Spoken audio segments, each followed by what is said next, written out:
Hello दोस्तों, welcome to our channel. तो TCS versus एनएसईआईटी, रात से सिर्फ एक ही चीज चल रही है, टीसीएस वर्सेस एनएसईआईटी, टीसीएस वर्सेस एनएसईआईटी। और पेपर से डर नहीं लगता साहब, धांधली से लगता है। अच्छा हाँ ठीक है, चलिए अब हम बात करेंगे कि टीसीएस पेपर कराएगी कि एनएसईआईटी पेपर कराएगी, और अगर टीसीएस पेपर कराती है तो क्या हाल रहने वाला है, एनएसईआईटी पेपर कराएगी तो हमारे स्टूडेंट पे क्या फर्क पड़ेगा। मैं लिख के दे सकता हूं, अगर बात सिर्फ पढ़ाई की है, अगर बात सिर्फ पेपर की है तो किसी का बाप आपका सिलेक्शन नहीं रोक सकता, क्योंकि जो आपको कंटेंट प्रोवाइड कराया जा रहा है टेलीग्राम पे, जितना भी आप लोगों को कंटेंट मिल रहा है, बेवकूफ़ नहीं है एनसीईआरटी पढ़वा रहे हैं, ठीक है।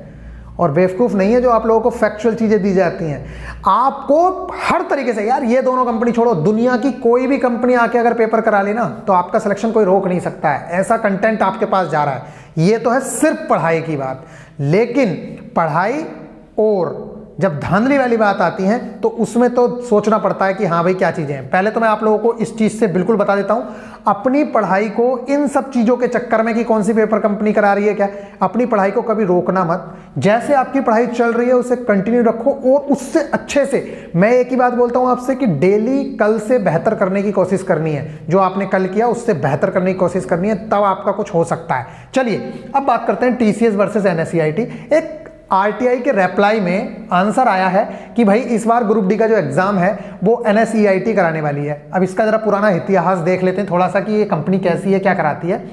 तो अगर आप लोगों को पता हो, जैसे इसने बोल रखा है कि भाई हम इंडियन रेलवेज का एग्जाम भी कराए हैं, आरपीएफ का एग्जाम कराते हैं, नेवी का कराते हैं, बाइजक स्टील का कराते हैं, ordnance factory, HPCL, BPCL, UPSI 16 वाला और ये वाला एग्जाम कराया।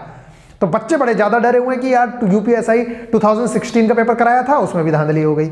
यूपीएसआई 2021 का पेपर कराया, उसमें भी यही सब चल रहा था, क्योंकि आप लोगों ने न्यूज़पेपर में सुना होगा कि ये पकड़े गए वो पकड़े गए।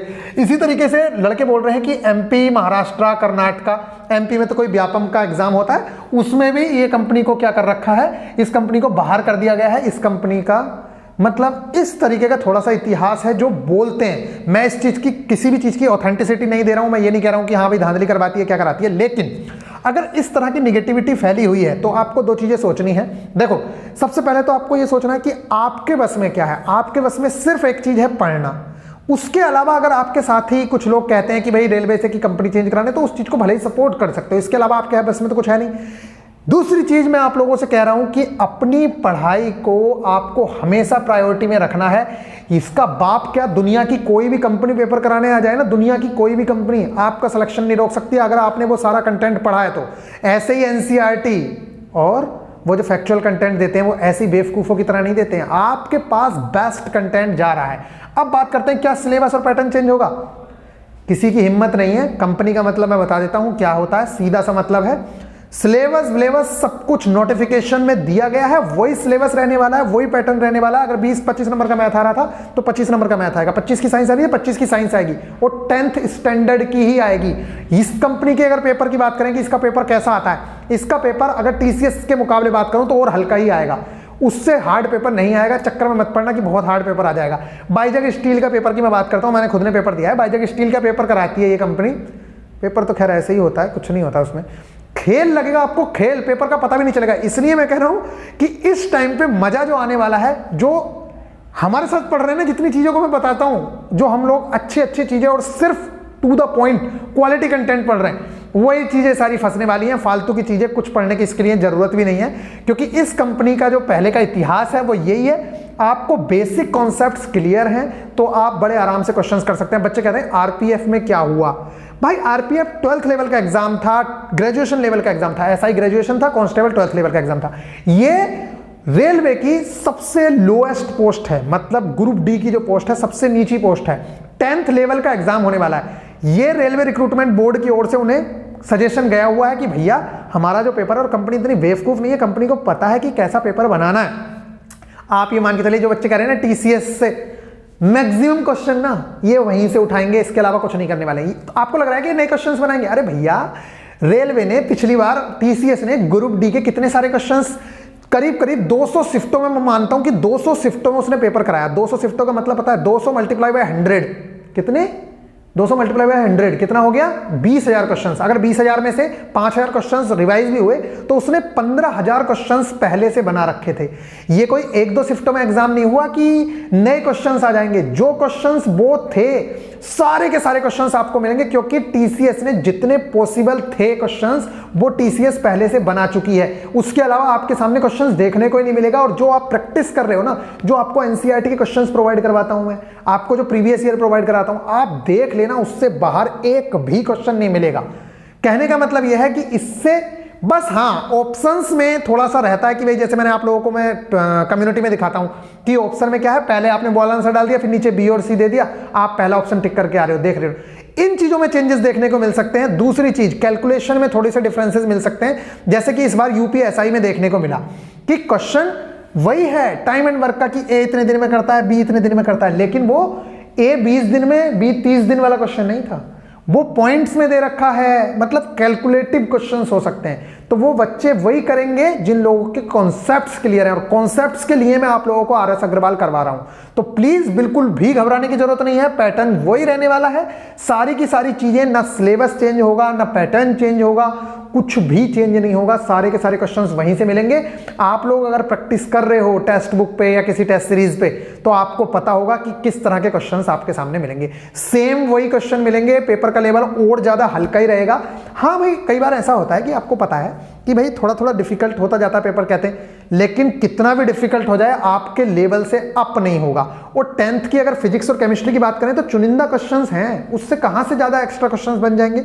इसी तरीके से अगर मैं बात करूं मैथ्स की, तो जो क्वेश्चंस आने हैं बस वही क्वेश्चन आएंगे। हो सकता है एक दो चीज मैं बता रहा हूं, रीजनिंग में हर बार कुछ ना कुछ एक दो तरह के क्वेश्चंस नए देखने को मिल जाते हैं, बस इससे ज्यादा चेंजेस नहीं मिलेगा।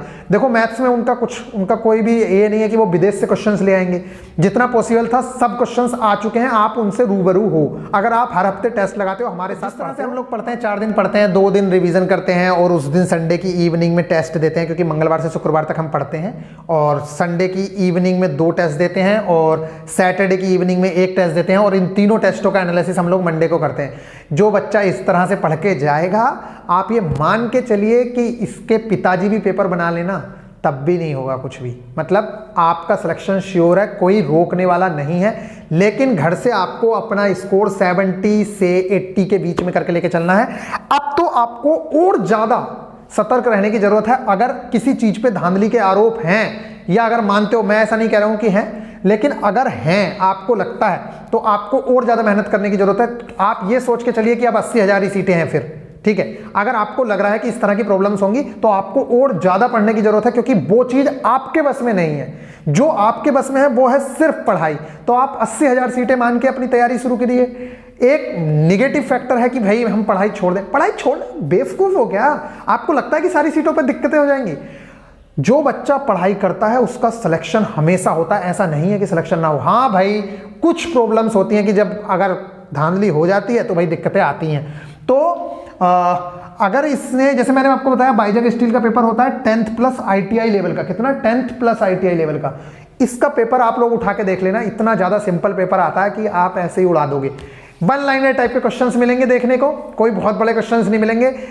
हाँ, इसके भी न्यूमेरिकल्स देखने को जरूर मिलते हैं, न्यूमेरिकल आते हैं, लेकिन डायरेक्ट फॉर्मूला बेस्ड क्वेश्चन आएंगे, जैसे F बराबर ma पे क्वेश्चन आ जाएगा, गति के तीनों समीकरणों पे क्वेश्चंस आ जाएंगे, ठीक है। इस तरीके के क्वेश्चंस आप लोगों को देखने को मिलेंगे। आरपीएफ से आप अपने आप को कंपेयर मत करना, क्योंकि आरपीएफ ग्रेजुएशन लेवल का एग्जाम था, और उसकी जीके वीके से भी कंपेयर करने की कोई जरूरत नहीं है। आप सिर्फ बाइजक स्टील से कंपेयर करके देख सकते हैं, क्योंकि इसका जो सिलेबस होता है लगभग आपके सिलेबस की तरह है। टेक्निकल वाले पार्ट को अगर छोड़ दिया जाए तो इसका टेक्निकल पार्ट भी बहुत ज्यादा ईजी आता है, डिफिकल्ट नहीं आता है, ठीक है। तो इसके पेपर में तो मैं बता रहा हूं, इसके पेपर में दिक्कत होती है। यूपीएसआई आपके सामने है, इसमें दिक्कतें हुई हैं नहीं हुई हैं वो आप सबके सामने है, लेकिन मैंने आप लोगों को बता दिया कि पैटर्न में क्या चेंजेस हुए हैं। इस बार कैलकुलेटिव पेपर आया है, तो मैथ्स थोड़ा सा कैलकुलेटिव देखने को मिल सकता है, इसलिए आप पुराने ढर्रों पे ना रहें, मतलब सिर्फ ट्रिकी बेस्ड चीजों पे ना रहें।